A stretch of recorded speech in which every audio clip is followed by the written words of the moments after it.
자, 11시 땡 됐네요. 오늘 9월 22일자 미스테리 공포 가보도록 하겠습니다.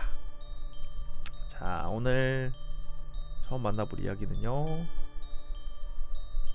익사체 남은 손자국이라는 이야기입니다. 요거 첫 이야기로 한번 보도록 하겠습니다. 그 아래 나왔던 이야기.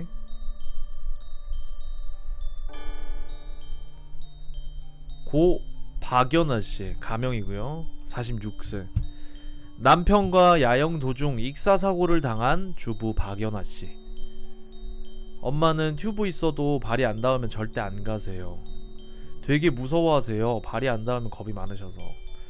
첫째 딸은 평소에 물을 무서워하던 엄마가 혼자 깊은 물가에서 사고를 당한 게 믿어지지가 않는다.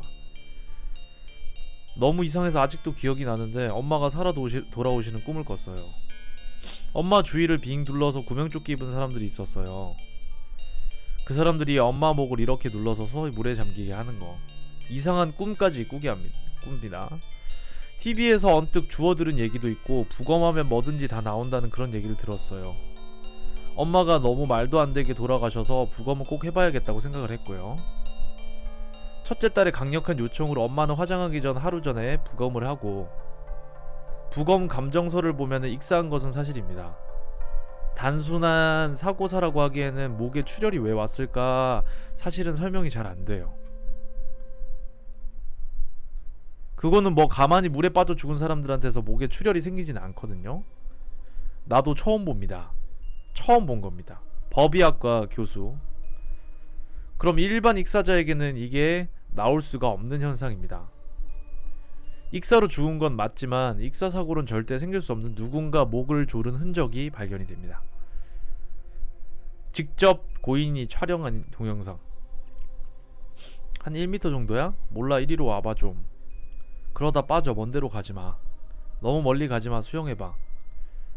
고 박연아씨가 찍은 핸드폰 영상. 그녀는 줄곧 물에 들어가길 꺼려하며 남편의 물놀이도 조심스러워했습니다. 실제 119에 걸려온 남편의 신고 전화. 사람이 물에 빠졌어요. 빨리 좀 와줘요. 제가 혼자서 못 건지겠어요. 그런 그녀가 남편이 잠든 사이 혼자 물에 빠져 죽었다. 혹시 술을 먹고 사고가 난 건 아닐까 했지만, 고 박연아씨의 친구. 그 친구는 아예 술도 못 먹어요. 술 젓가락으로 하나만 찍어 먹어도 취한다는 애예요. 술은 절대 안 해요. 못 해요. 단체 회식이 있을 수도 있는데 그런데도 전혀 참석을 안 했던 겁니까?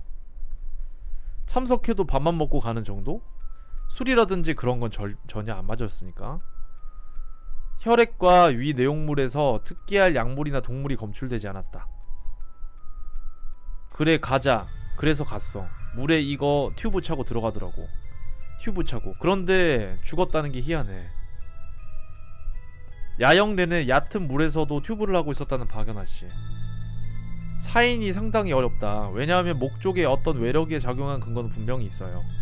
그걸로 사망한 건 아니거든요. 목눌림도 있었고 물속에도 숨도 쉬었고, 이 두 가지가 같이 공존한다는 얘기입니다. 뒤에 여기 사진 있네. 이거는 익사가 확실히 나오고 그 다음에 목조른 소견도 확실히 나오고, 그러면 두 가지를 어떻게 접합시킬 거냐 이거다. 전문가들도 보통 보기 드문 케이스.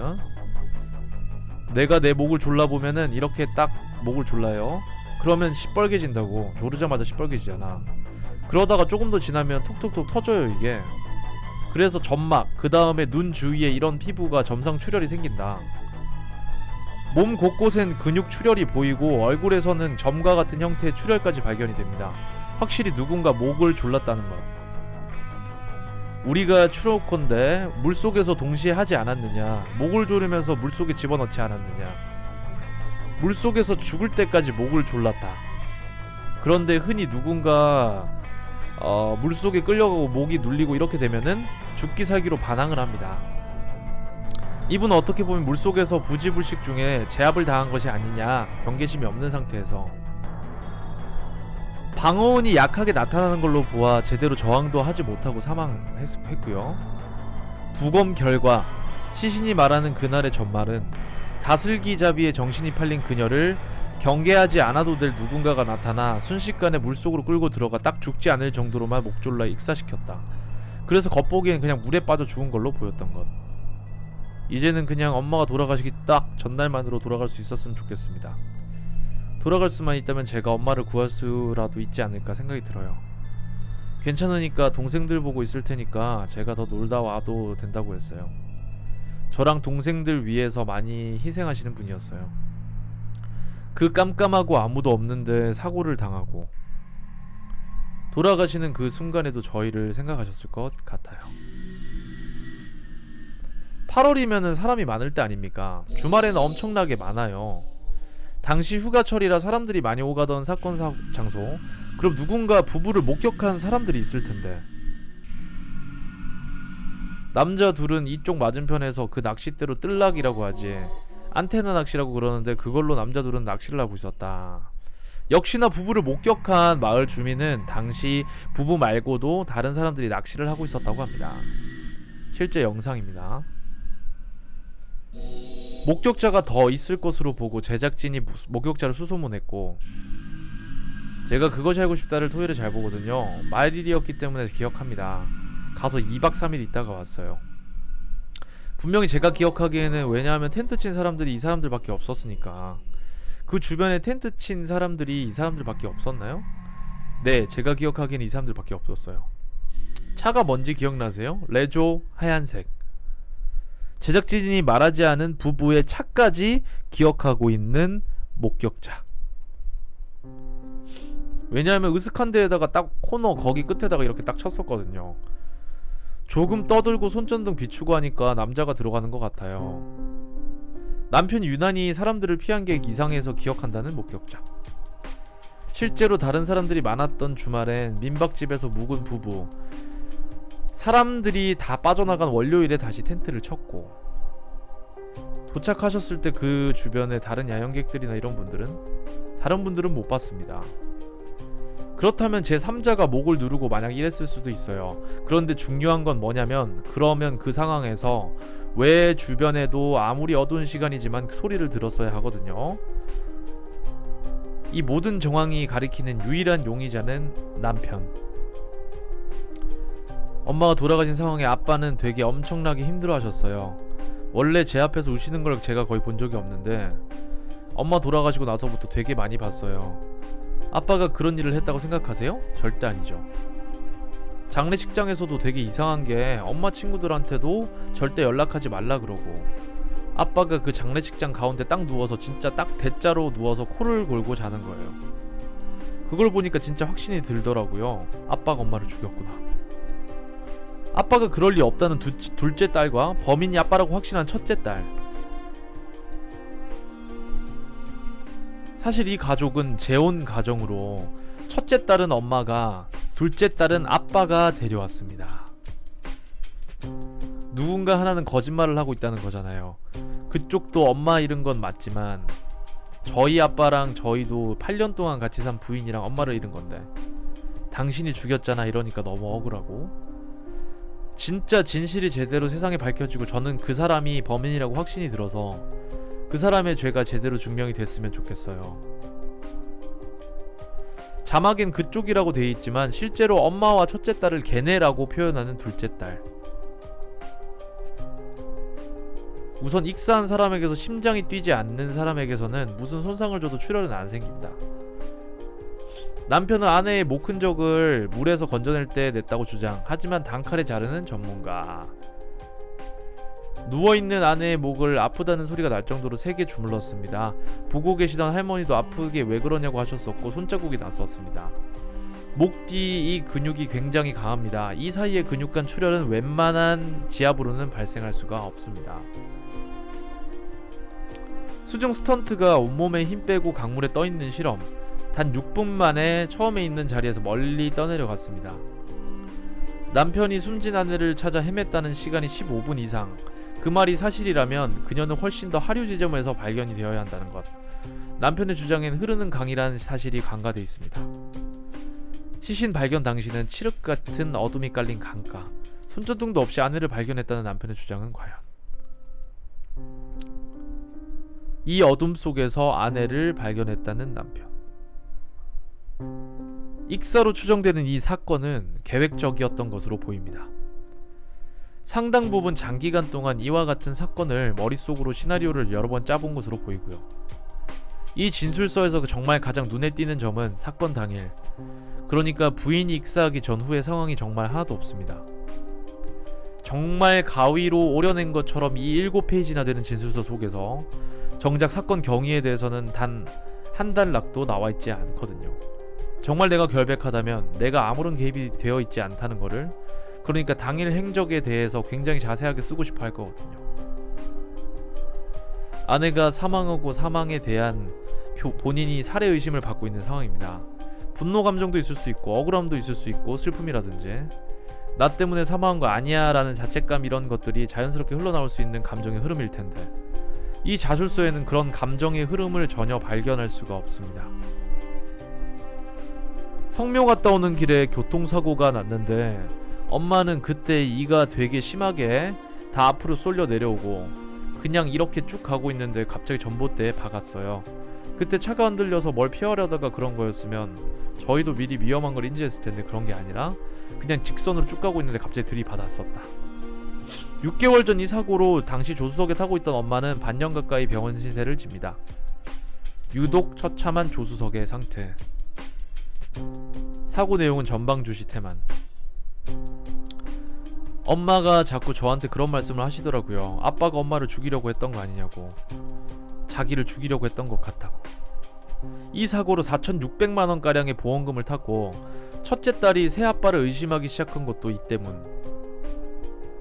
휴가 가기 전에 보험회사 담당자하고 통화하는 걸 몇 번 봤어요. 딱 그게 맞춰지더라고요. 사망시 보험금 6억 원. 실제로 엄마의 죽음으로 남편이 받은 보험금은 6억 원. 아무튼 우리 집 식구들은 다 보험에 대해서는 아주 좋게 생각하고 보험 무조건 들어요. 남편 측 가족은 집안의 독특한 내력이라고 주장한다. 이 피의자는 전형적인 흔히 연성보험 사기라 그러는데 과다 청구나 즉 보험을 통해서 이익을 속여 뺏는 이런 경향은 2006년도부터 계속 보이고 있었다. 보험 계약을 뭐 10몇 건씩 해서 한 건 사고가 나면 12건씩 보험금을 찾으니까 이분은 범죄의 경계를 사실 들어간 거죠. 이분이 어떻게 보면 작은 보험 범죄를 하다가 살인까지 갔을 거라고 유추할 수도 있다는 겁니다. 2006년부터 각종 질병과 교통사고로 꾸준히 보험금을 수령한 남편. 아내가 사망하기 전 이미 전형적인 보험 범죄 패턴을 보이며 진화해왔다는 것이 전문가의 지적.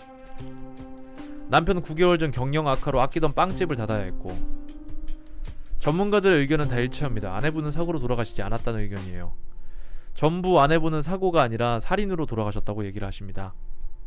남편에게 취재의 결과를 알려주니 담당 변호사님 보고 저 좀 만나자고 얘기 좀 해주세요. 억울함을 풀어달라던 그가 갑자기 변호사만 찾습니다.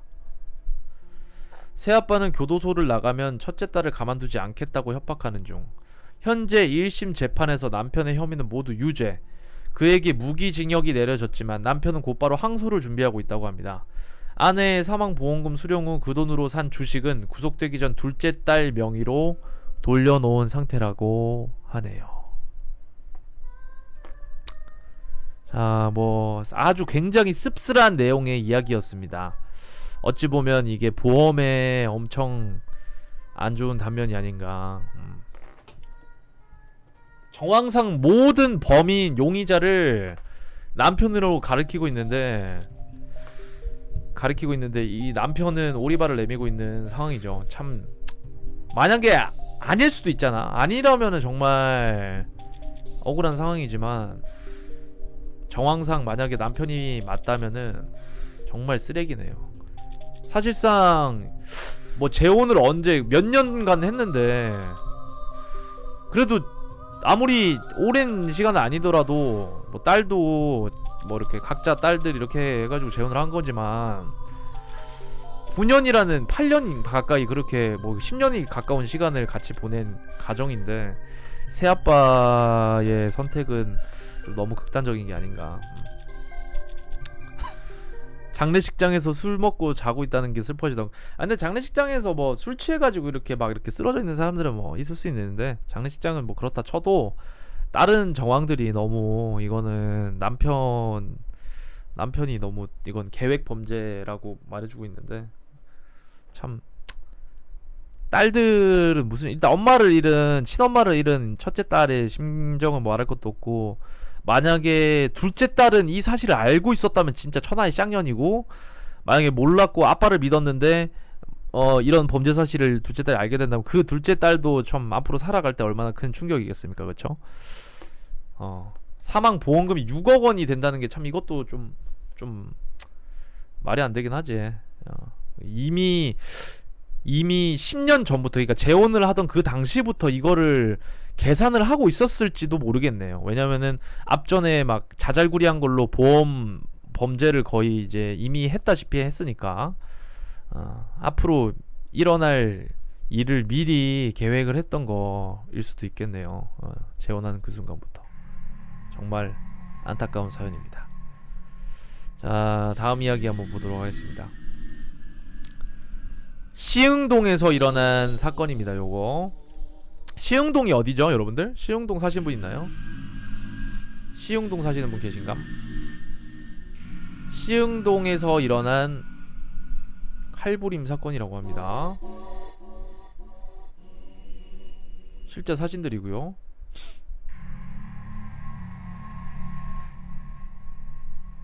헬스장에서 만난 30대 유부녀에게 흉기를 휘둘러 사망케 한 20대 남자가 경찰에 붙잡혔다고 합니다. 경기도 시흥경찰서는 살인미수 혐의로 무직인 이모 씨를 현행범 체포했고요.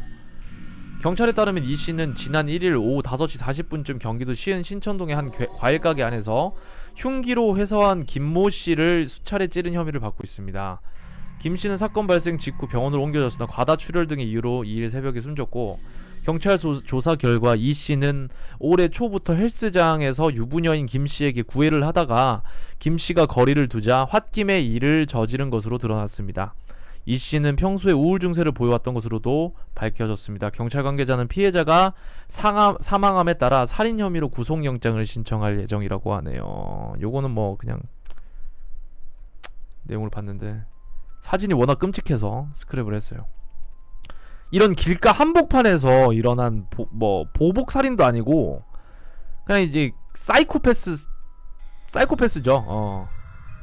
유부녀예요. 심지어 헬스장에서 유부녀한테 구애를 했는데 안 받아줬다고 수차례 찔러갖고 죽였습니다.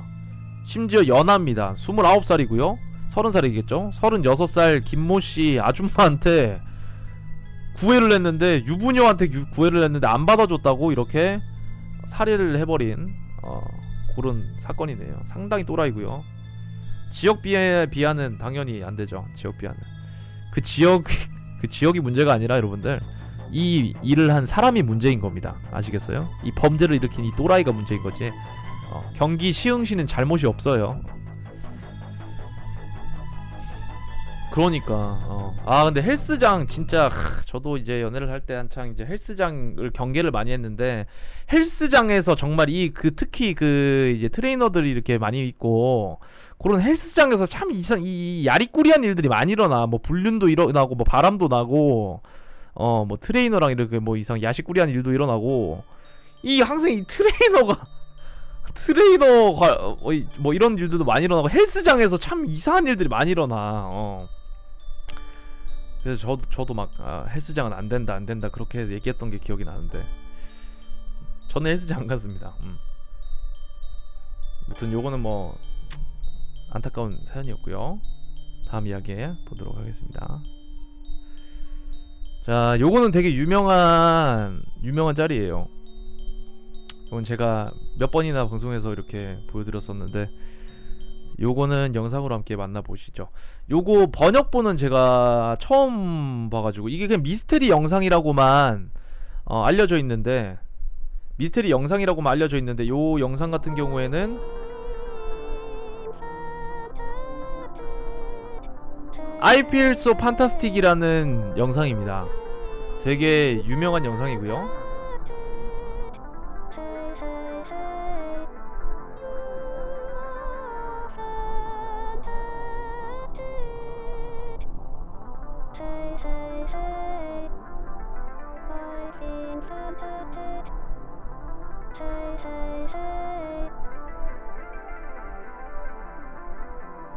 잘 보시면은 이 영상의 요 여성은 사람이 아니죠.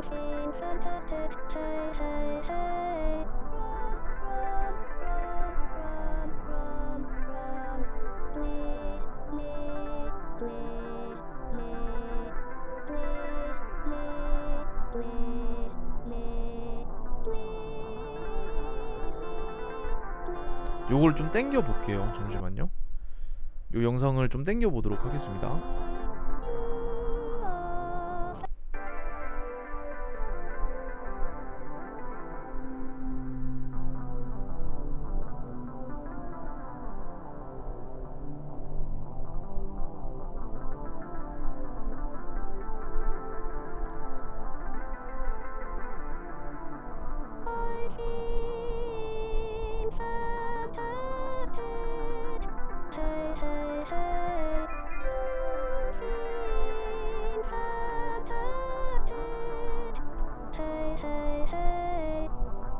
이런 식으로 계속 반복되는 영상이에요. 후반부로 갈수록 점점 더 기괴해지고요. I feel so fantastic을 계속 반복 구절을 외치는 그런 영상입니다.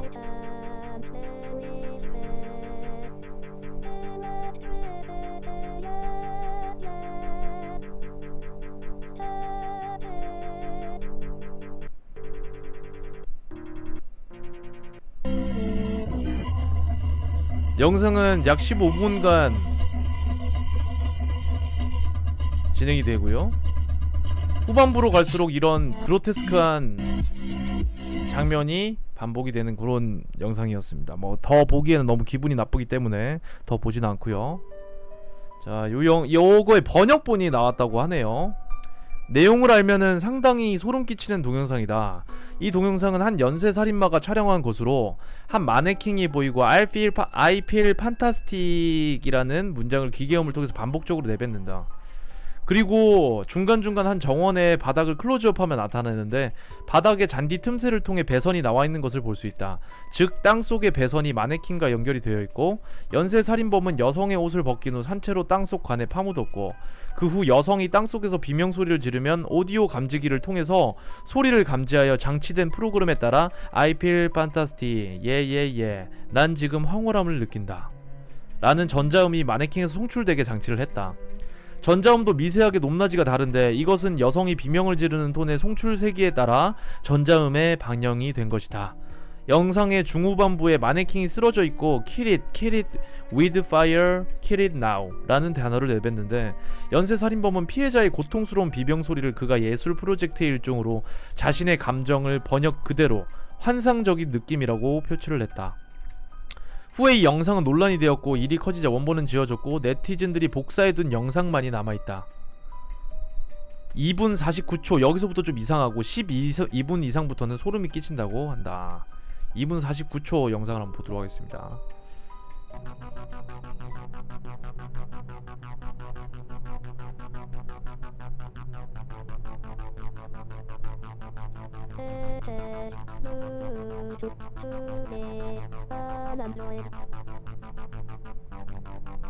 (12분) 때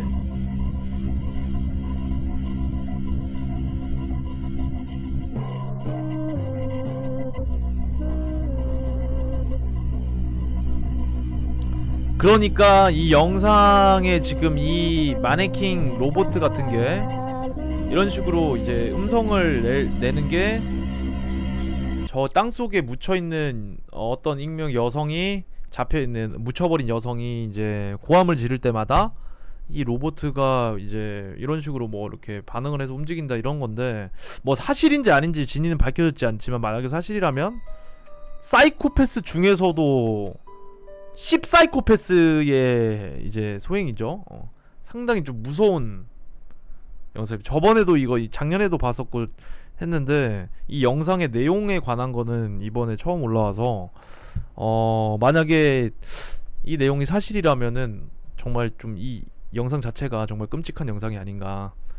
그리고 이 영상을 찍은 그 본인이 정말 미친놈이라고 표현하기도 좀 아까울 정도로 약간 좀 상상을 초월하네요. 이 범인은. 그쵸? 상상을 초월할 정도로 약간 좀 되게 무서운 범인이야.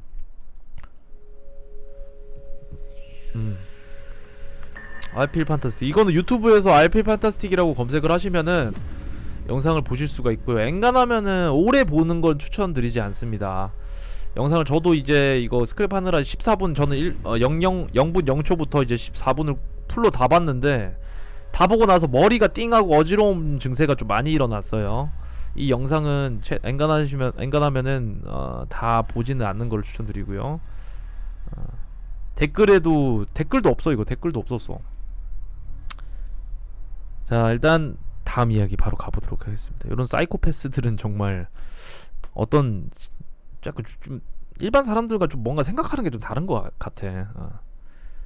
왜 다 보냐면은 이게 재밌어서 보는 게 아니라, 혹시나 중간중간에 이제 방송 그게 송출 안 될 장면들이 있을까봐 나는 스킵 안 하고 봤어.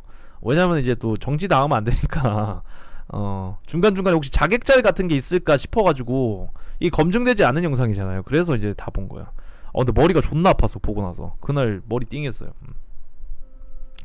자, 다음 이야기 보도록 하겠습니다. 요 이야기는 이제 소름 돋는 실화 썰들 이야기입니다. 요거 한번 보도록 합시다. 자, 연예인 공포 실화 이야기, 김신영 이야기. 이것도 워낙 유명한 이야기죠. 2003년 개그맨을 데뷔하던 시절 서울 대학로 소극장에서 평생 잊지 못할 경험을 하였다고 합니다. 내용은 밤늦게 공연을 마치고 나서 무대에 침낭을 깔고 잠을 자던 김신영은 무대 위에서 쿵쿵하는 시끄러운 발소리에 잠을 깨게 되었고, 소리 나는 쪽을 바라보니 소스라치게 놀랐다고 합니다. 김신영이 바라본 그곳에는 커튼 밑으로 아기 발이 바쁘게 움직이고 있었다고 합니다. 더욱 끔찍하게 기억이 남는 것은 커튼 사이로 얼굴이 보였는데 눈과 입의 위치가 바뀐 얼굴이었다고 하네요. 정말 생각해봐도 무서운데 실제로 이런 상황이 벌어진다면은 소름이 끼치겠습니다. 여기 뭐 잘린 것들도 많이 있어. 이거는 뭐 복구가 안 돼요. 자, 다음 이야기. 이 얘기는 한 번도 한 적이 없는데 벌써 1년 전 부모님은 타지에 계시고 대학교 때문에 올라온 나랑 남동생 둘만 원룸에서 같이 지낸 적이 있다. 내 동생 군대 가는 바람에 나 혼자 2년 가까이 살았는데 어느 시점부터 우리 집 우편함에 우편물이 하나도 없다. 밤에 집에 오면 도어락이 위로 올려져 있고, 아침에 학교 가려고 나오면은 우리 집 문 앞에 담배 꽁초가 엄청 많고, 원룸이라 한 층당 3가구 뿐인데 당시 우리 층은 꼭대기층이라 나밖에 안 살았다. 샤워할 때 방에서 쿵 하는 소리가 들리기도 했는데 내가 예민한 거라고 생각하고 넘어갔다. 그때부터 뭔가 심상치 않았다 싶어서 최대한 일찍 다녔고, 베란다 문도 항상 이중잠금, 호신용 스프레이도 하나 사고, 오후에 나갔다가 저녁 늦게 오는 날이면은 방에 불은 항상 켜놓고 나갔다. 인터넷 보니까 남자 옷을 걸어두길래 베란다에 내 동생 옷을 걸어두기도 했다. 그리고 한 달 뒤쯤 일이 벌어졌다. 그때쯤 내 동생이 포상휴가인가 받아서 나왔고, 마음이 놓였나 밖에서 밥 먹고 놀다가 새벽 1시에 같이 귀가를 했는데, 오자마자 나 먼저 씻고 있는데 내 동생이 갑자기 야 이 씨바 새끼야 하면서 문을 여는 소리가 들리고 계단을 미친듯이 쫓아 내려가는 거였다. 알고 보니까 장롱 안에 어떤 남자가 숨어 있었다. 결국 내 동생 덕분에 잡았고 경찰서까지 같이 갔는데 난 무서워서 못 가고. 마을의캄식님 13개월 연속 구독 감사합니다. 구독 고맙습니다. 감사합니다. 장롱 안에 어떤 남자가 숨어 있었.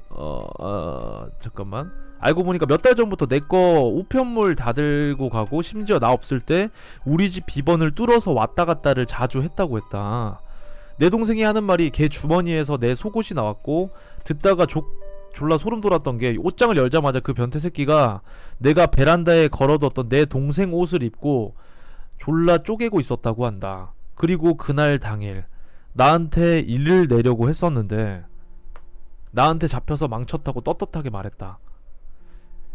그 변태 우리 집에서 10분 거리에 있는 열쇠집 직원이었고, 우리 건물 전체 도어락을 설치를 자기가 했고 마스터 번호로 따고 들어왔다고 했다.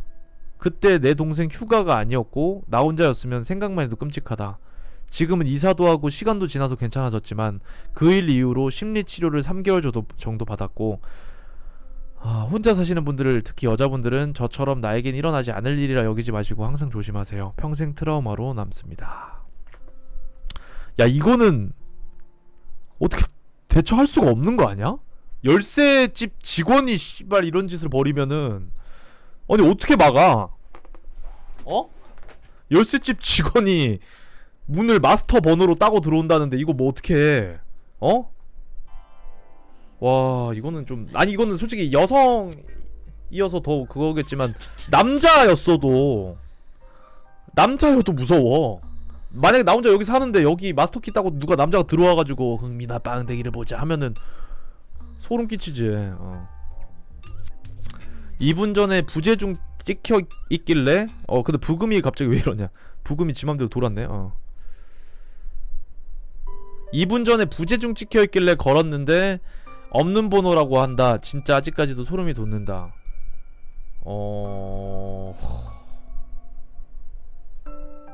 소름이 돋네요. 다음 이야기 이어서 댓글에 남겨져 있네. 이거 한번 읽어볼게요. 내가 중학생 때 시험 끝나고 그 늦게까지 놀다가 집에 돌아가는데 늦어가지고 집에 빨리 가야겠다는 생각으로 지름길에 들어갔다. 근데 그때 내 뒤에 어떤 남자가 들어왔는데 이 남자가 생긴 게 그냥 평범하고 20대 후반 정도로 보이고 해서 처음에는 아무 생각 없이 갔다. 근데 네 번의 갈래길에서 나랑 똑같이 가는 거다. 그러다 마지막 갈래길에서 갈려서 좋아하는데 그 남자가 그 갈래길로 가서 다시 어떻게 꺾어가지고 내가 가던 길 쪽으로 나온 거다. 그리고 막 날 쫓아왔다. 내가 무서워서 엄청 뛰었고 막 숨으면서 뛰고 하다가 편의점에 보여서 들어갔는데 들어가서 그 남자 인상착의를 말하고 상황 설명을 했다. 그랬더니 알바생이 착하게 그 창고 같은 데 들어가 있으라고 해줬다. 들어가자마자 바로 좀 울리더니 좀이 뭐야 이게. 어떤 남자가 들어와서 알바생한테 키 160에 머리 길고 빨간 가방 맨 여자애 못 봤냐고 물었다. 난 그 남자가 아까 날 쫓아온 남자란 걸 느꼈고 알바생은 내가 말해준 인상착의랑 같으니까 못 봤다고 그랬다. 그랬더니 막 울면서 자기 동생이 지금 사라졌다고 했다. 그리고 번호를 남기고 만약에 그렇게 생긴 애가 보이면 연락 달라고 하고 나갔다. 무서워서 경찰에 신고를 했고 그리고 경찰 아저씨가 집까지 데려다 주셨다. 죄송하다고 그랬더니 어차피 순찰 돌던 중이어서 괜찮다고 해주시고 근데 경찰 아저씨가 내가 밤이었기 때문에 제대로 얼굴도 못 봤고 그 번호도 현재는 없는 번호로 뜬다고 하셔서 그 남자를 잡을 수 없다고 하였다. 난 괜찮다고 했는데 그 뒤로 약간 키 크고 안경 쓴 남자를 피하게 됐다. 습관적으로.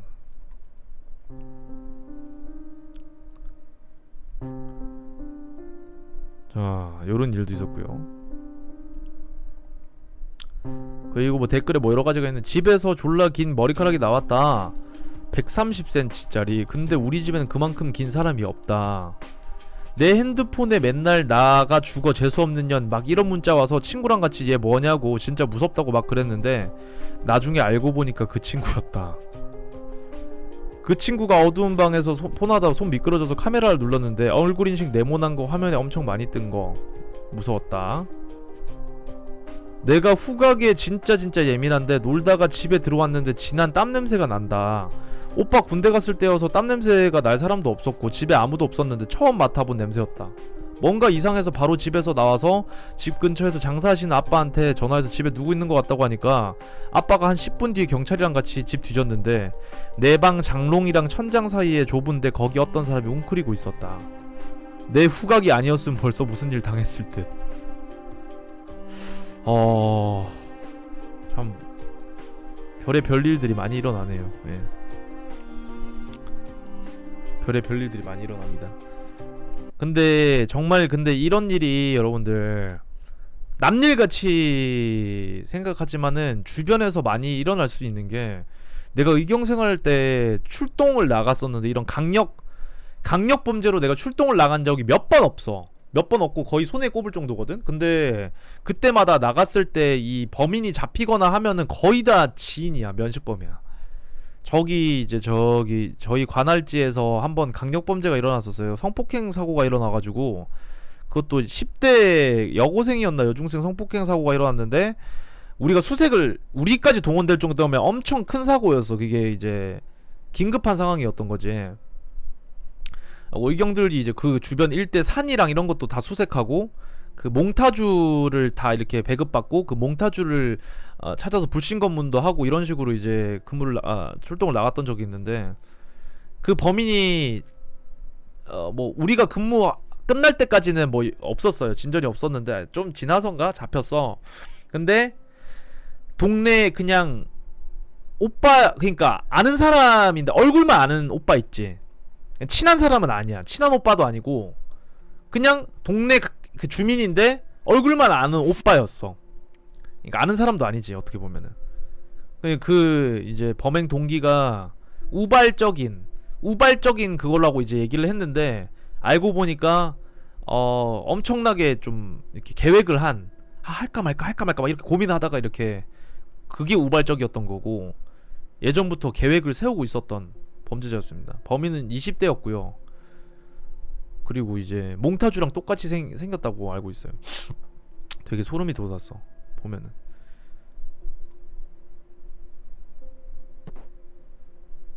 그러니까 나 책 사러 가다가 서점 가다가 불신 검문 당한 적 있는데 기분이 존나 더럽던데 그거 나 범인처럼 생겨서 한 거냐? 아니 그거는 이제 범인처럼 생겨서가 아니라 그 이 인상착의랑 몽타주를 보면은 그 적혀 있어. 뭐 신장은 몇 센치에 체구는 어떻고 체형은 어떻고 뭐 몸무게 어느 정도에다가 뭐 외모도 뭐 눈, 코, 입 중에서 뭐 안경을 꼈는지 안 꼈는지 그런 게 얼추 맞으면 일단은 불신 검문을 해. 그러니까 비슷하게 안 생겼어도 몽타주가 그러니까 확실한 건 아니잖아. 그 범인이 확실한 얼굴은 아닌데 비스무리하게 정황상 이렇게 만든 게 몽타주잖아. 그래서 그냥 좀 비슷한 느낌이면은 인상착의라든지 이렇게 좀 맞는 게 일치하는 게 좀 있으면은 그냥 불시검문을 하는 거예요. 그냥 닮아서 그런 게 아니라 범인상인가 보다. 졸라 흥민아 궁금한 게 있는데 내 친구가 경찰이라서 그런데 불신검문인가 그거 거부해도 된다던데 맞는 거냐? 거부할 수 있죠. 불신검문은 거부할 수 있습니다. 왜냐면은 뭐 법적으로 이렇게 할 수 있는 게 근데 거부하면 의심을 사게 되겠지 아무래도. 근데 딱 느껴져. 그냥 이제 경찰이 이렇게 하는 게 그냥 기분 나빠서 그냥 거부를 하는지 아니면 뭔가 캥기는 게 있는지 보면 알아. 뭔가 이렇게 이상한 꾸리한 짓을 하잖아. 근데 딱 그냥 뭐라 해야 되지? 옆에 여자친구 있고 뭔가 센 척하고 싶어서 거절하는 사람들은 몇 번이나 봤어. 그냥 이렇게 센 척하는 사람들도 몇 명 있거든. 그런 사람들은 티가 나지. 근데 뭐 그런 사람들도 인상착의는 다 메모해놔요. 혹시나 이제 거절한 사람들도 이렇게 인상착의라든지 뭐 어디 위치, 시각 이런 건 다 적어놓습니다. 근데 우리가 실질적으로 막 검거하거나 이런 거는 거의 없지. 의경들은 말 그대로 진짜 거의 최말단이기 때문에 그런 건 없고 거의 이제 직원분들이 그런 건 자세하게 하고 의경들은 그냥 가서 진짜 그런 거 많이 해. 이제 불신 건물 이런 건 거의 없는 케이스고 거의 그런 건 없는 케이스고 저기 이제 뭐 실종자나 아니면은 뭐 좀 그런 사건이 생기면은 산을 타. 의경들은 근처 산을 타서 그 이제 이 뭐라 지진봉이라고 하나 이 찌르는 거 있잖아. 이 뭐라고 하지 이거를? 이거 들고 탐침봉 들고 이제 저기 산 타가지고 찌르면서 이제 다녀. 혹시나 이제 돌아가셨을 경우에 시신을 발견하거나 이런 거. 탐침봉. 진짜 좀 그랬던 게 우리가 한 거의 몇 주 내내 출동 나가가지고 새벽에 어떤 할머니 한 분 치매 노인 한 분이 이제 실종되셔가지고 엄청 이제 수색하고 다녔단 말이야. 산이란 산은 다 돌아다니고 막 장산도 가고 저기 뭐 황령산 다 돌아다니고 이제 산이란 산 다 가고 저 강가 저 낙동강 저쪽에도 수색하고 했는데 엄청 시간이 지나서 이제 발견이 되셨어. 근데 우리가 조사한 데는 아니고 다른 그 부대가 이 수사했던 그 산에서 그 벼랑 쪽에서 이제 시신이 발견돼가지고 그렇게 되면 이제 좆대. 자기가 맡았던 관할지에서 이렇게 만약에 이제 발견이 되거나 아니면은 뭐 흔적이 나오거나 그랬는데 놓치고 나중에 돼서 이제 다시 했는데 다시 나온 거야. 그럼 이제 좆대는 거야. 그럼 이제 좀 부대가 뒤집히지. 일 똑바로 안 하냐, 뭐 대체 어떻게 막 훈련을 하는 거냐 하면서 훈련 뺑뺑이 돌고 이제 개좆대지. 근데 솔직히 그거 진짜 힘들어요. 그거 어떻게 우리가 한 몇백 명 해가지고 이렇게 투입돼가지고 산 뒤비고 다녔는데 그거 어떻게 찾았는지 아세요? 의경이 찾은 거 아니야. 그거 걔가 찾았어. 그 셰퍼드가 찾았어. 경찰 그 특공대 그 훈련받은 걔 있죠. 걔가 찾았어요. 셰퍼드가. 그러니까 몇백 명의 인간보다 개 한 마리가 더 도움이 된 거야. 진짜 솔직히 거기는 이제 사람이 이렇게 그 그거 하기 그 뭐라 해야 되냐, 수색하기 좀 힘든 지형이긴 해서 개가 이렇게 왈왈왈 짖어가지고 거기 수상해가지고 이제 사람 투입돼가지고 봤는데 아니나 다를까 거기 있었던 거예요. 그러니까 개가 더 계급이 높다고? 아니 근데 그 거기 공항 쪽에도 이제 공항 수색대라고 하는 그 뭐라고 하지? 거기에도 의경들이 이제 보직을 맡아. 거기 이제 특수 부대로 가는데 거기 가면은 그 보직 중에 그게 있어요. 셰퍼드 이제 훈련 맞는 그게 있거든. 제 동기가 거기 갔는데 이제 썰들을 들었어. 썰들을 이제 건너 들었는데 공항에서 근무를 하잖아. 그것도 졸라 이제 선글라스 이렇게 뾰족한 선글라스에다가 걔네들은 의경 복장도 경찰 복장도 아니야. 특수부대 복장이야. 스와트 복장 같은 거 있죠. 그거 입고 이렇게 훤칠한 애들만 뽑아갖고 이제 근무를 한단 말이야. 약간 보여주기식이야. 근데 썰들 들어보면은 좀 재밌어요. 거기 스튜어디스들이랑 막 이렇게 약간 좀 그런 것도 썸씽 같은 것들도 있고 좀 약간 들어보면 좀 부럽더라고. 나는 키가 조금 모자라가지고 거기 못 갔는데 키가 좀만 됐었으면은 거기 가서 약간 좀 파란만장한 생활을 했지 않았을까. 훈련은 근데 겁나 빡세다고 들었습니다. 훈련 엄청 빡세고. 자, 무튼 그랬고요. 다음 이야기 한번 보도록 하겠습니다. 자, 다음 이야기는 오피스텔 성매매 이야기. 요거 한번 보도록 할게요. 자, 요건 썰입니다. 지인의 이야기 실하고요. 자, 짧은 이야기네. 되게 짧네요, 이야기. 아는 지인의 이야기입니다. 뭐 속사정은 모르겠고 성매매 업소에서 일한다는 것에는 중점을 두지 말아주셨으면 합니다. 그 언니가 어느 날 손님을 받았는데 안경 쓰고 교수님 스타일의 손님이라 얌전한 손님이겠거니 하고 생각을 했대요. 대화 도중에 자기 딸이라고 사진을 보여주고 자랑하고, 여기까진 보통 손님들의 패턴이었는데 근데 행위 도중에 아빠라고 부르라고 무서운 얼굴로 말하더래요.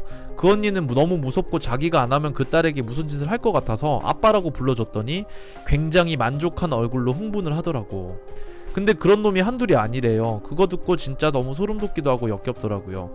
집에서는 얼마나 다정한 척을 하겠어요. 지 딸을 성적 대상으로 보면서 진짜 세상은 넓고 미친놈은 많습니다. 자, 상당히 깨름칙한 글이죠. 일단 뭐 이 여자도 잘한 일인 건 아니지만 여기 이 남성이 딸내미를 가지고, 근데 이게 참 이게 좀 안타깝기도 하면서 뭔가 좀 무서운 게, 뉴스 기사도 그래. 보면은 친구 딸이지. 그러니까 내 그 동성 친구의 딸을 관련된 범죄 존나 많이 일어나. 보면은 친구 딸에 관련된 그런 범죄들. 뉴스 기사도 그렇고 내 미스테리 이거 찾으면서 각종 범죄라는 범죄는 거의 다 진짜 디바 본 것 같은데, 강력범죄라든지 미제 사건 이런 거는 거의 다 본 것 같은데, 공통적으로 이렇게 그 성추행이나 성폭행 범죄들 보면은 면식범 중에서도 친구, 사촌, 그리고 또 뭐 이제 뭐 동네 오빠, 뭐 교회 오빠, 이런 거 존내 많아요. 진짜. 근데 여기는 좀 정말 소름 돋는 게 친딸인데, 와, 이거는 진짜 사람 새끼가 아니라 거의 귀신 들린 거 아닌가. 그러지 않고서 어떻게 자기 친딸한테 이런 더러운, 뭐 실행은 안 했겠지만 여기서 보니까 다른 데서 풀고 있는데 상상이라도 참 정말 좀 그렇네요. 예. 교회 오빠는 있는데 절 오빠는 없냐고? 젊은 여자애들이 절을 다니는 경우는 잘 없지.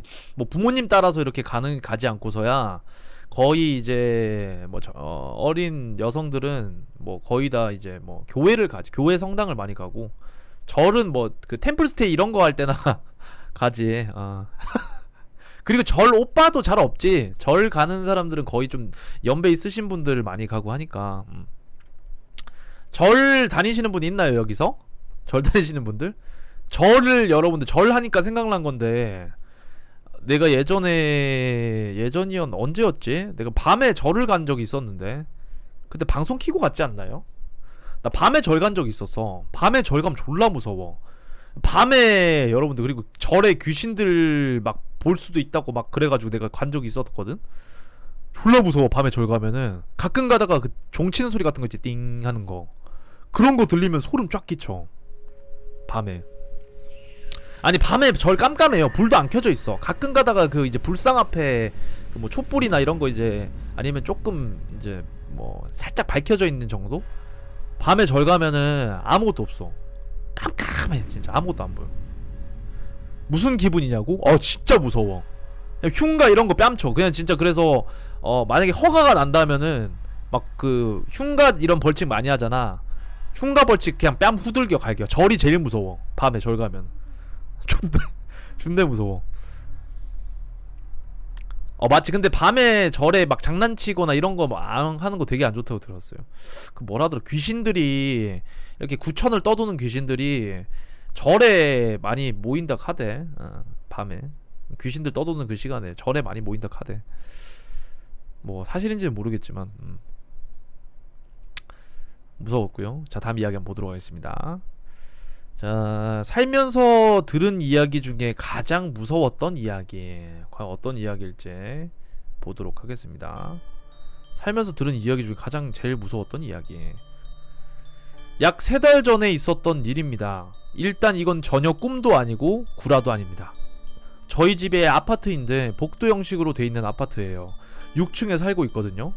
새벽에 집에 들어가기 전에 담배 하나 피우고 들어가려고 6층 엘리베이터 옆에서 담배를 피고 있었는데 엘리베이터 소리 띵동 소리가 들리는 거예요.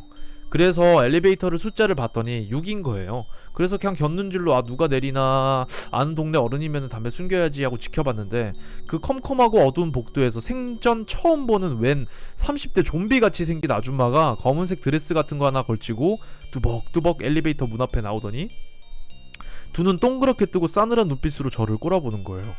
그래서 저는 순간 심장이 움찔했어요. 그것도 꼬라보면서 천천히 완전히 어두컴컴한 계단 쪽으로 천천히 걸어가는 거예요. 그것도 계속 모가지 깁스한 것처럼 계속 돌려보면서 꼬라보면서 5층 쪽 계단으로 내려가는 겁니다. 어둠 속으로 서서히 사라져갔죠. 그래서 전 뭔 저런 미친년이 다 있냐 하고 생각을 했고 기분도 더럽고 왠지 상당히 무섭더라고요. 조금 긴장한 채로 집에 와서 컴퓨터를 하고 있었는데 집 전화로 전화가 오는 거예요. 웬 새벽에. 그래서 제가 여보세요 하니까 아무 소리도 안 들리는 거예요. 숨소리조차 안 들리고. 그래서 속으로 뭔 이젠 장난 전화까지 오냐 짜증나네 하고 끊었죠. 그리고 계속 컴퓨터를 하고 있었는데 초인종 소리가 들리는 거예요. 저는 또 순간이 심장 찌릿했죠. 속으로 또 이 새벽에 어떤 새끼가 남의 집에 오는 거지 하고 그때는 정말 막 무서움과 화가 섞인 채로 누구세요 하고 살짝 긴장은 했지만 당당하게 문을 확 열어줬어요.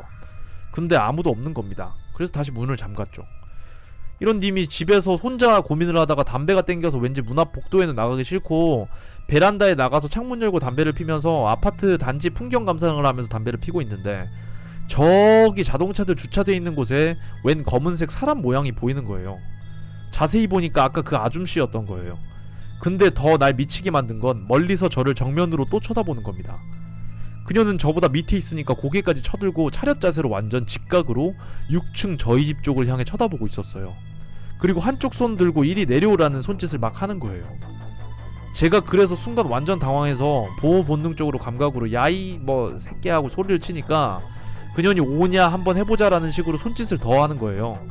열받아서 확 내려가서 조져버릴까 했는데 근데 그냥 제가 엘리베이터 타고 내려가기는 싫어서 고민 좀 많이 하다가 그냥 있었습니다. 근데 그년이 내가 안 내려오니까 못 참았는지 저희 아파트 1층 입구 쪽으로 완전 미친놈처럼 막 뛰어오는 거예요. 양팔을 휘저으면서 머리카락을 휘날리고.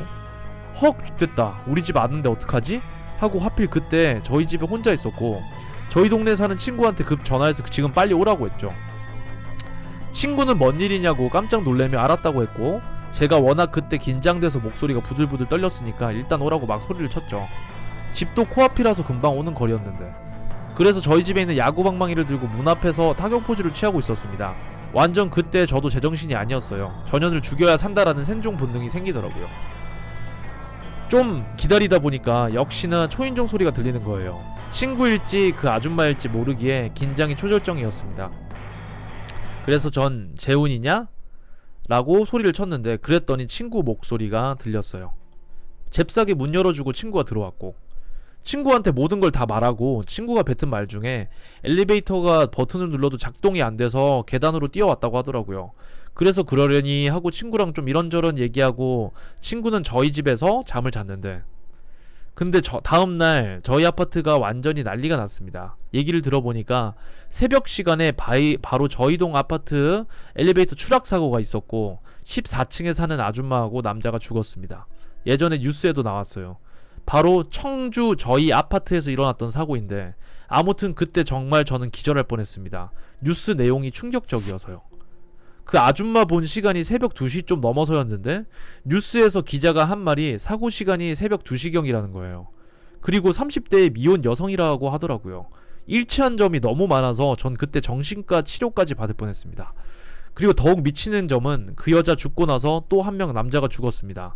그 남자가 죽은 이유는 그 여자가 죽고 나서 엘리베이터 문을 열렸는데 바닥이 허공이었다라고 합니다.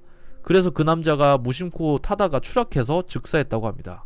제가 그 여자의 손짓의 도발에 넘어가서 엘리베이터를 탔다면 저도 죽었을 수도 있을 겁니다. 과거 얘기지만 정말 지우고 싶은 악몽이었습니다. 좀 소름 끼치네. 한번 쳐볼까? 청주 엘리베이터 사고.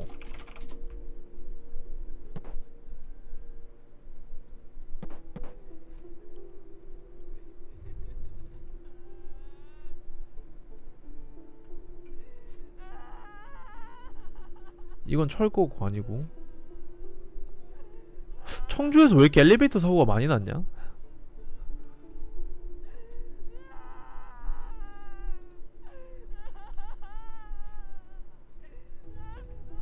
고층 아파트 엘리베이터 사고 1명 사망.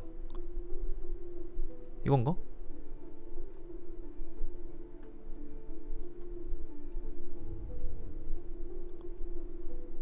와, 근데 사람은 정말 너무 쉽게 죽는다, 그치?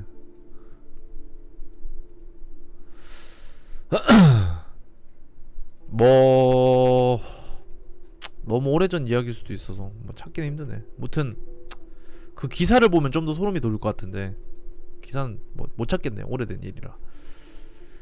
2015년 글인데 그거보다 더 오래된 전의 일이니까 찾기는 좀 힘들 것 같습니다. 자, 아무튼 그러면 그 아줌마는 왜 하필 그 사람을 데리고 그냥 혼자 가기 외로워서 그랬던 걸까? 미혼의 여성이라고 했잖아.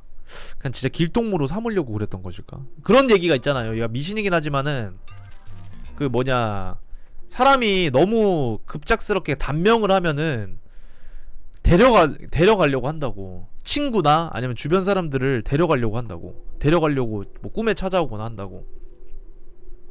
사람이 너무 갑작스럽게 죽으면 자기가 죽은 게 너무 억울하고 외로워서 데려가려고 한다고 하는데 뭐 그런 게 아니었을까. 좀 무섭네요. 자, 다음 이야기 보도록 하겠습니다. 자, 저 뒤에 문 좀 제발 닫아주세요 하는데, 요거 뒤에 이거 크로마키야. 요거 뒤에 이게 뭐냐면은 저 쓰레기 더미 있는 거 있죠. 저기가 이제 위로 가면은 그건 주온에 나온 엄마 귀신, 다락방 엄마 귀신 나온 그곳이야. 여기가 그 주온 저주받은 집 배경입니다. 크로마키. 자, 다음 이야기 한번 보도록 하겠습니다.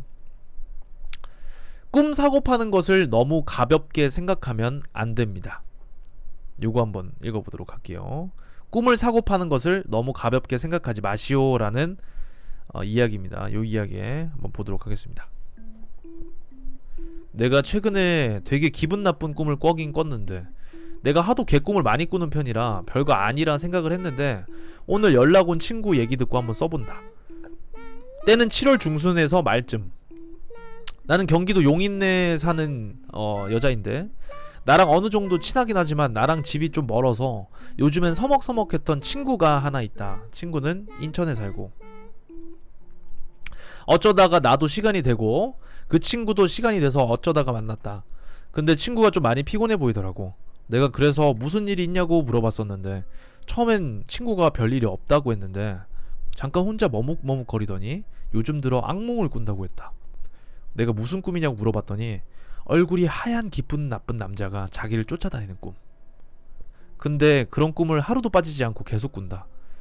자기 동네 근처를 계속 그 남자를 피해서 도망다니는데 꿈에서 깨고 나면은 다음날 밤에 꿈에서 깨기 전까지 도망쳤던 그 위치에서 다시 쫓긴다고 했었다. 원래 겁이 많은 친구여서 그런지 더 무서워하기 때문에 같은 꿈을 계속 꾸는 게 아닌가 싶었다. 나는 오지랖이 매우 심한 년이기 때문에 친구의 불안함을 좀 덜어줄 수 있지 않을까 싶어서 친구한테 난 겁이 없으니까 네 꿈 대신 꺼줄 수 있다. 내가 대신 꺼줄까? 이런 식으로 말했던 것 같다. 친구는 내게 그럴 수 있다면 제발 그래달라고 했었다. 진짜 울 것 같은 표정이더라고. 이렇게 모든 일의 시작이 나의 쳐 죽일 오지랖 때문에 시작이 되었다. 내가 친구한테 그런 꿈을 왜 꾸게 되었느냐고 물어봤는데 친구는 우물쭈물거리면서 대답을 피했다. 뭐 어차피 나는 친구년의 심리적인 불안감을 덜어주려고 대충 맞장구 쳐주는 거니까 그런 건 상관없겠다 싶어서 물어보진 않았다. 나는 그 친구한테 갚을 게 있었기 때문에 친구한테 5,000원을 주고 네 꿈을 내가 사겠다는 식으로 말했던 것 같다. 솔직히 나야 그 친구한테 갚을 게 5,000원 이상의 가치가 있지만 친구가 말하길 이 꿈을 사는 건 내가 너한테 어쩌면 목숨을 빚지는 건지도 모르겠다고 말했다. 솔직히 여기서 좀 이상했었다. 근데 그 당시에는 인연이 그만큼 잠을 못 자고 불안해서 과장해서 말했나 보다 했는데 아무튼 그 친구랑 헤어지고 나서 나는 집으로 와서 띵까띵까 놀다가 늦은 새벽에 잠을 청했다. 내 방에는 제법 큰 창문이 하나 있다. 내 침대에 머리맡이 창문 쪽에 바싹 붙어있고 나는 참고로 전원주택에 살고 있다. 나는 항상 그렇듯이 창문도 열어놓고 방충망만 닫고 선풍기를 틀고 잠을 잤다.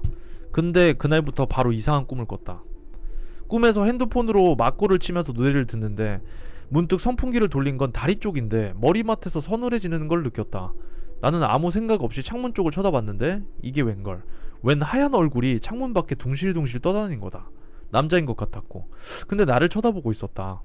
아까도 말했듯이 내가 하도 개꿈을 많이 꾸다 보니까 어느 정도 이상하다 싶으면은 꿈이라고 생각하게 되더라고. 이것도 꿈이겠거니 하고 다시 그 얼굴을 무시하고 막고를 치고 있었다. 근데 생각할수록 이상한 거다. 아니 저 남자는 누군데 남의 집 창문에 서 있는 건지 우리 집 대문을 여는 소리도 못 들었는데 그 높디 높은 울타리는 어떻게 넘어서 우리 집으로 기어 들어온 건지 싶었다.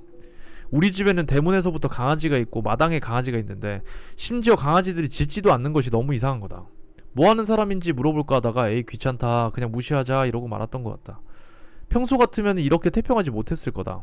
아마 꿈이라고 생각했으니까 이랬던 것 같다. 근데 이런 꿈을 친구에게 꿈을 산 그날 이후로 일주일을 연달아 꿨다. 한동안 뭐지 싶었는데 생각해보니까 내가 친구 꿈을 사서 이렇다는 결론이 나왔다. 친구가 개꿈을 꾸는 줄 알았는데 그게 아니었나 보다. 꿈에서 봤을 때는 제법 이목구비가 뚜렷한 얼굴이었던 것 같은데 막상 잠에서 깨면은 큰 눈, 머리카락이 없는 하얀 얼굴, 빨간 입술밖에 기억이 안 났다. 암튼 계속 같은 꿈을 꾸다가 8월 들어와서 꿈 내용이 조금 바뀌었다. 여전히 나는 노래를 들으며 막고를 치고 있었고 그 남자는 내 방 창문 너머에서 날 내려다보고 있었다. 근데 어느 날부터인가 그 남자가 나한테 문 열어 이러는 거다. 막 날 째려보면서 문 열어, 문 열라고, 당장 문 열어, 쇳소리로 이런 식으로 말했다. 나는 그때부터 좀 무서웠다. 근데 여기서 좀 겁을 먹은 건 그 남자를 알면 왠지 지는 것 같아서 니는 손이 없냐 발이 없냐 니가 열어 새끼야 라고 소리를 쳤다. 그러자 그 남자가 방충망에 머리를 콱콱콱 부딪히면서 나한테 쌍욕을 했다. 막 죽여버린다더니 어쩐다더니 하면서 괴성을 지르는데 무서운 건 둘째치고 기분이 매우 나빴다. 혼자 하루종일 쳐박고 있어봐라 문 열어주나 하면서 콧방귀를 꼈고 여기까지가 내 꿈 이야기다. 근데 내 꿈 이야기가 중요한 게 아니고 진짜 진국은 여기서부터다. 지금부터 쓰는 이야기는 내 친구의 꿈 이야기다. 나한테 꿈을 판 친구 말고 다른 친구.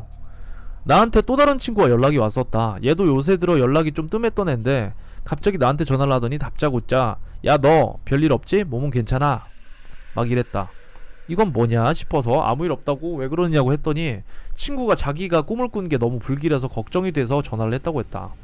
얘는 꿈을 잘 안 꾸는 여자인데 모처럼 꿈을 꿨다고 했고 나무들이 양옆으로 일렬로 서있고 오른편에는 2층 3층 주택들도 있었다고 했다. 근데 가로등이 없어서 되게 껌껌했는데 계속 걷다 보니까 저기 멀리서 가로등 불빛이 보이더라고 했다. 근데 왠지 자기가 가야 할 곳이 거기 같았다고. 그래서 계속 걷고 있었다고 했는데 문득 손에 뭔가를 쥐고 있는 것 같아서 봤더니 하얀 국화 한 송이였다고 했다. 친구는 누구를 조문하러 가나보다 싶었다고 했는데 계속 걸어가니까 가로등 맞은편에 이 길 끝이 웬 집이 한 채 있었다고 했다. 근데 늦은 밤이라서 그런지 불은 다 꺼져 있었고 순간 뭐지? 초상집에 왜 불이 꺼져 있지? 초상집이 아닌가 했었다고 했는데 문득 오싹한 기분이 들어서 돌아봤더니 가로등 옆에 뭔가 서 있었다고 했다.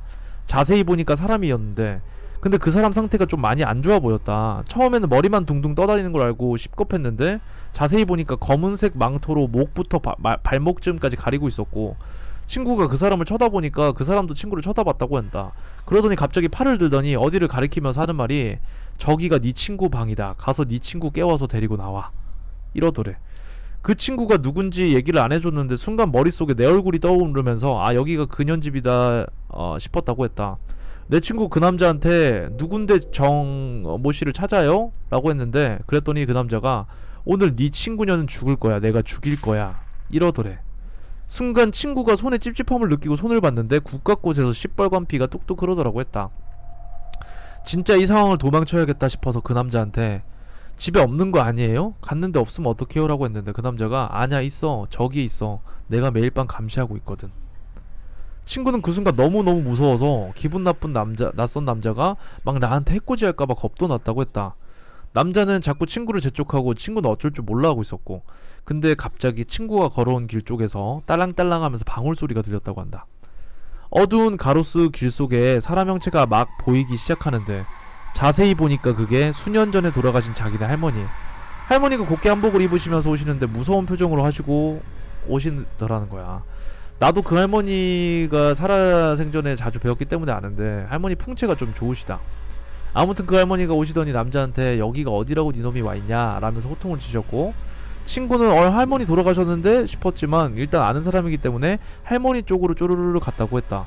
그 이상한 남자는 오늘 저녁 모가지를 비틀 것이다 라면서 소리를 쳤다고 한다. 그러면서 친구랑 친구의 할머니한테 굉장히 위협적인 자세를 막 취했고 할머니가 내 친구를 자기 등 뒤로 숨겨주시고 막 그랬는데 갑자기 어디서 뚜벅뚜벅 거리는 소리가 크게 났다고 한다. 이번에는 맞은편 길 끝에서 군복을 입은 한 남자가 오는데 자세히 보니까 우리 아빠였다. 그래서 정모씨 아빠다 이러면서 아버님 이 남자가 정모씨한테 해코지를 하려고 그래요 라고 소리를 쳤다. 근데 자세히 보니까 우리 아빠 치고는 좀 젊었다. 아무튼 그 군복 입은 남자가 손에 들고 있던 소총으로 남자를 쐈다고 한다. 그랬더니 이게 남자가 픽 쓰러지더니 그 군복 입은 우리 아빠를 막 죽일 듯이 노려봤다고 한다. 내 집에 들어온 것들은 모가지를 비틀고 사지를 찢어버려야 해 라고 소리를 쳤다. 그러자 친구 할머니가 쟤는 아무런 잘못도 없다. 니놈 집에 들어간 년은 다른 년이요 라고 했다고 한다. 일단 계속 끝까지 읽어볼게요. 그러자 되게 이상한 소리를 내면서 그 남자가 사라졌고 남자가 사라지고 나니까 친구의 할머니가 친구한테 데려다 준다고 하면서 군복 입은 남자한테 허리 굽혀 인사를 했다고 합니다. 군복 입은 남자도 할머니한테 맞인사를 하고 거기서 딱 꿈이 깼다. 근데 친구의 이 꿈이 되게 소름 끼치는 이유가 이 친구는 우리 집을 온 적이 없다. 누구한테 듣지도 않았다고 한다. 그래서 우리 집으로 오는 길을 모르는데 우리 집 들어오는 입구에 오른편에 주택들이 있고 가로등이 없는 가로수길을 지나서 제일 끝에 있는 집을 와야 우리 집이 나온다. 근데 친구는 그걸 꿈으로 꿨고 군복 입은 아빠, 우리 아빠 말인데 사실 우리 외할아버지가 6.25 때 돌아가셨다. 내가 아주 어릴 적에 봤던 거라고는 외할아버지의 사진 한 장인데 사진 보고 깜짝 놀랐다. 엄마의 아빠인데 우리 아빠를 아주 판박이로 닮았다. 난 처음에 우리 아빠 젊은 사진인 줄 알았는데 나중에 그거는 돌아가신 외할아버지다라고 엄마가 말해주셨다. 마지막으로 그 이상한 남자 말인데 내가 친구한테 그림으로 좀 몽타주 좀 그려줄 수 없겠느냐고 했더니 잘은 기억이 안 나지만 내가 꿈에서 봤던 얼굴이랑 비슷한 이미지였다. 내가 창문 너머로 봤을 때 얼굴만 둥실둥실 떠다닌다고 했던 것은 검은색 천을 뒤집어 쓰고 있었기 때문인가 아닌가 한다. 그리고 내 친구한테 내 꿈 이야기를 해주기도 전에 친구가 덧붙인 말이 있었다. 그 남자 사람이라고 느껴지지 않았던 게 풍겨져 나오는 것도 기분 탓도 있었겠지만 손목 발목이 절단돼 있었다고 한다. 한마디로 발이 없는데 공중에 둥실둥실 떠있던 거. 이건 내 추측인데 나한테 꿈을 팔았던 그 친구가 7월 초쯤에 지 친구들이랑 MT를 갔었는데 그때 아마 담력 훈련을 한답시고 폐가 체험 같은 걸 하지 않았나 싶다. 그 친구한테 자초지종을 듣고 싶은데 지금 그 친구하고는 연락이 안 되는 상황이다. 아무튼 내가 이 글을 쓴 취지는 혹시라도 나 같은 사람이 있을까 하는 말이다. 내 친구가 그림판으로 그려서 보내준 그 이상한 남자 그림을 투척한다.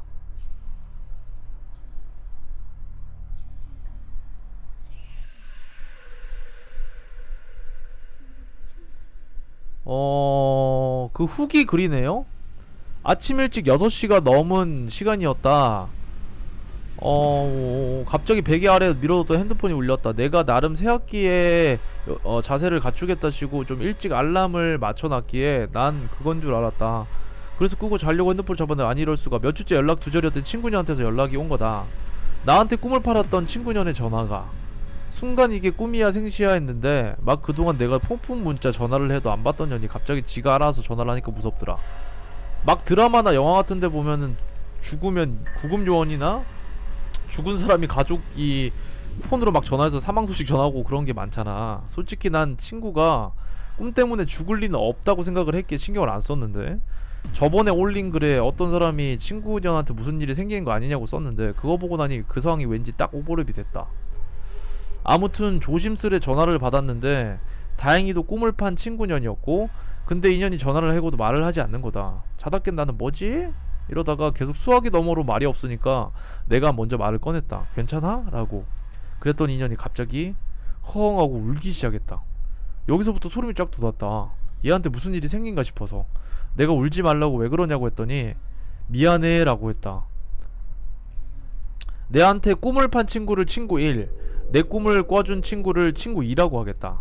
솔직히 말해서 친구 2한테 얘기를 듣고 나서 그 친구가 좀 미웠다. 내가 상상력이 쓸데없는 몽상가 형이라서 현실 감각이 좀 많이 떨어지는데 친구 2의 얘기를 듣고도 솔직히 말해서 생명의 위협을 느꼈다던가 그런 건 전혀 없었는데 기분이 나빴다. 난 오지랖이 넓다는 이유만으로 있는지 몰랐던 그놈에게 목을 따일 뻔했던 게 였으니까. 근데 울면서 그렇게 미안하다고 하니까 왠지 안쓰럽더라. 아무튼 내가 자초지종을 물어봤다. 문편을 썼을 때 내가 친구 1을 좀 나쁜 년으로 몰고 가는 건가 싶었는데 얘는 나쁜 년이 맞았다. 나한테 얘기를 안 해줬다. 나한테 자초지종을 말하려고 전화한 게 아니라 미안하다는 말을 하려고 전화했다고 했다. 어이없어 하는데 먼저 끊겠다고 하면서 끊었다. 자다가 깬 것도 서러운데 친구들한테 능욕당한 것 같아서 다혈질인 나는 바로 친구 2한테 전화를 했고 화풀이 하려고. 친구 2는 일찍 일어나는 새가 새나라의 착한 사람이므로 내 전화를 냅다 받았고, 걔 진짜 왜 그런다냐 이런 식으로 내 투정에 맞장구를 쳐줬고, 한참을 그러고 있는데 친구 2가 나한테 친구 1의 언니한테 한번 물어볼까? 이랬다.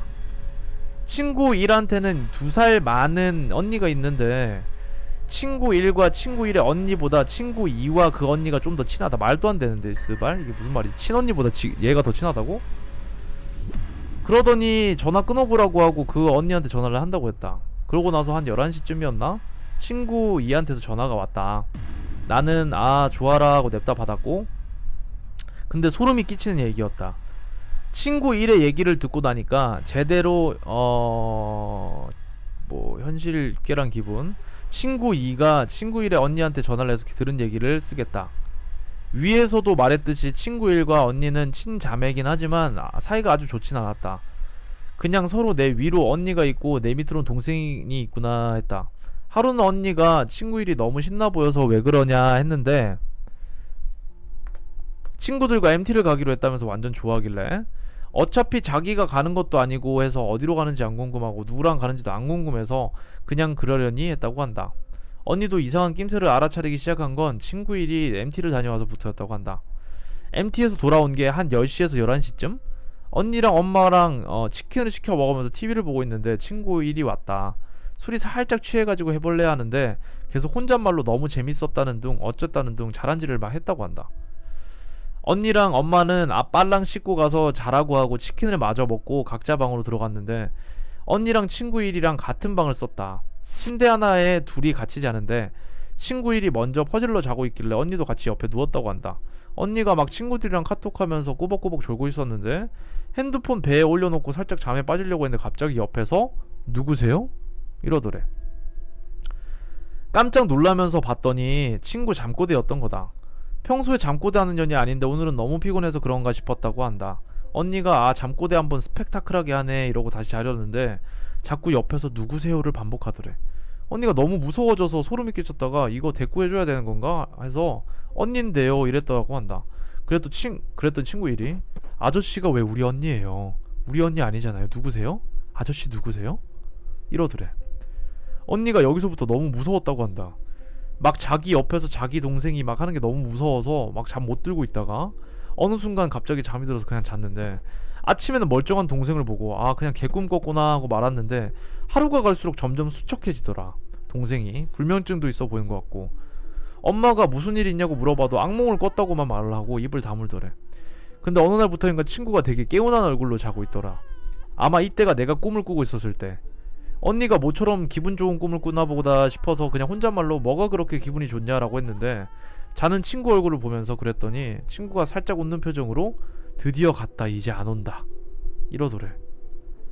주어도 목적어도 없으니까 언니가 꿈에서 그냥 가고 싶은데 갔나 보다 싶었다고 했는데, 그러고 말았는데, 근데 하루는 언니가 자격증 준비하는 것 때문에 밤늦게까지 공부하고 도서관에서 나와서 친구들이랑 한잔하고 나서 집에 들어갔다고 한다. 방에 들어가서 누우려고 보니까 친구 얼굴이 완전 울상이었다. 친구는 자고 있었고, 얘 또 악몽 꾸나 보다 하고 이러다 말겠지 싶어서 안 깨우고 그냥 자기도 옆에서 잤는데, 한참을 자는데 늦은 새벽에 갑자기 누가 자기를 툭툭 아니고 퍽퍽 치더래. 처음에 아 뭐야 꿈이야? 이랬다가 알고 봤더니 자기 동생이 자기를 때리는 거였다. 근데 이게 고의적으로 때리거나 막 그런 게 아니라 자기 동생이 몸부림을 막 치니까 옆에서 자고 있던 자기가 어쩔 수 없이 맞는 그런 상황이었다. 그 언니가 진짜 욕 잘 안 하는 언니인데, 그 순간 이 미친년 장꼬대 거지같이 하네 싶어서, 그래서 동생을 깨우려는 순간 우리 을떡님 100개 감사합니다. 갑자기 친구 1이 이불을 확 걷어내더니 침대 아래로 떼굴떼굴 떨어졌다고 한다. 언니가 깜짝 놀라서 야 괜찮아? 이랬는데 진짜 제법 아프게 떨어진 것 같은데 친구가 아직도 잠에서 못 깼다고 했다. 침대에서 떨어지더니 목류병 환자 마냥 눈 감은 상태로 벌레처럼 엉금엉금 기어가더니 베란다 앞에 무릎을 꿇고서 막 빌면서 살려주세요 살려주세요 제발 살려주세요. 언니가 너무 무서워서 그래서 소리 지르면서 엄마랑 아빠 방으로 뛰어갔다고 한다. 부모님 모시고 방에 왔는데도 친구가 계속 베란다 쪽 보면서 무릎 꿇고 빌더래. 방에 불을 켰는데도 계속 그러더라는 거다. 친구 1 아빠가 너무 당황해서 야 임마 정신 차려 임마 이러면서 따귀를 막 때렸는데도 뭐에 홀린 것 마냥 아직도 꿈을 꾸는지 계속 살려주세요 살려주세요 잘못했어요 막 이러더라. 와 대체 씨발 이거 어떻게 된지 한번 읽어보겠습니다. 끝에 대체 어떻게 됐길래 대체 이 여자애한테 무슨 일이 있었는지. 진짜 아빠 엄마 언니 다시 커피하고 어쩔 줄 몰라다가 친구 1의 엄마가 막 우셨대. 갑자기 딸내미가 그러니까 너무 무서우셨나봐. 근데 친구가 막 엉엉 울더니 엄마 나 죽어 엄마 나 죽어 엄마 살려줘 나 죽기 싫어 이러더니 기절했다고 한다. 막 응급차 부르고 난리도 아니었다. 병원에선 아무 이상도 없다고 하고 퇴원을 했는데 그 난리가 났으니 가족들이 아 인연이 무슨 일이 있구나 하고 알아챘고, 아빠도 일 빨리 끝마치시고 들어오시고 언니도 그날 하루는 집에 일찍 들어가서 대체 무슨 일이냐고 물어봤다고 한다. 처음엔 친구 1이 우물쭈물거리면서 아무 말도 안 하고 있었는데 엄마가 화가 나서 막 혼내면서 뭐라고 했더니 친구가 엉엉 울면서 그제서야 MT 가서 한 일들을 말했다. 딴 건 별로 수상한 게 없었고 수상한 게 하나 있다면 애들끼리 폐가 체험을 한 거였다고 한다. 요약해보면은 친구 셋에 자기까지 해서 합해서 4명이 충남으로 MT를 갔는데 막 여기저기 돌아다니면서 술을 퍼마셨고 술에 꽐라가 된 상태로 밤에 돌아다니다가 친구가 우리 폐가 체험하자 이랬다고 한다. 맨정신으로라면은 거절을 했겠지만은 술에 취한 상태라 무서울 게 없었고 슬슬 맨정신으로 돌아올 때쯤 보니까 자기네들이 어떤 집에 들어와 있었다고 한다. 어떻게 들어왔는지 여기가 어딘지 기억이 하나도 안 났고 단지 토막으로 자기네들이 이 빈집에서 깽판치고 놀았던 기억이 문득 난다고 한다. 아무튼 그렇게 있다가 어느 순간부터 여름치곤 너무 춥다는 생각이 들었고 술 마셔서 그런가 하다가 친구 한 명이 이제 그만 나가자 해서 나오다가 자기가 그 집에 걸려있던 낡은 거울을 하나 깼다고 한다. 아무튼 무사히 나왔고 무사히 집에 돌아왔는데 근데 그 뒤로부터 이상한 꿈을 꾼다고 말했고 꿈 내용은 대충 내가 본편에서 얘기했던 거와 같다. 근데 여기서 나한테 꿈을 팔았다는 얘기는 안 했고 엄마는 너 정신 나간 년이냐 왜 거긴 들어가고 난리야 이러고 혼을 냈고 그 집안 가족들이 다 무교인데다가 엄마는 특히 무속인을 믿지 않으시는 분이었다고 한다. 근데 막상 일이 이렇게 되니까 TV에서 보듯이 무당부터 찾게 되더라고 했다. 친구 1의 엄마가 친구 1과 같이 거길 간 애들의 집에 연락을 해보니 친구 1보단 덜하지만 같이 갔던 3명한테도 안 좋은 일이 있었나 보다. 자꾸 헛것을 보고 악몽을 꾸고 환청을 막 듣고 그랬다고 한다. 어두운 곳에 가면 한여름인데도 한기를 느끼고 누가 막 쳐다보는 것 같았고, 아무튼 그 친구들까지 데리고 아무튼 엄마들이 진짜 지푸라기 잡는 심정으로 지인분들께 연락을 하고 진짜 용하다는 무당을 찾아서 갔는데, 너무 정신이 없어서 무당한테까지 어떻게 찾아갔는지도 모르겠다고 언니가 그랬다고 했다. 그냥 차 타고 가다 보니까 산이 나왔고, 산을 좀 올라가니까 거기 무당집으로 보이는 집이 있었다. 여차여차해서 들어갔는데 화장 진하게 한 무당이 친구 일과 친구들을 물어보면서 주인 있는 집에 함부로 들어가더니 꼴 좋다라고 했다고 한다.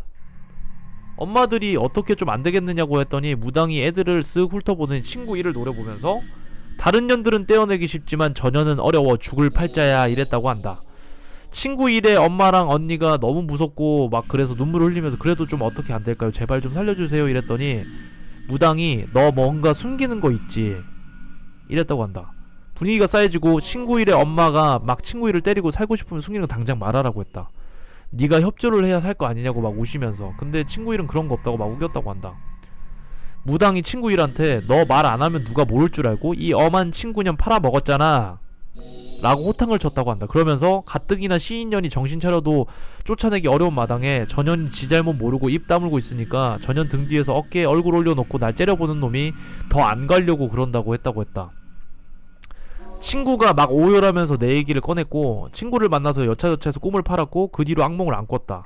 친구한테 연락이 계속 왔는데 연락을 하면 자기를 원망하고 다시 꿈 가져가라고 할까봐 겁나서 연락을 끊었다고 했다. 그냥 계획적으로 끄는 거네요.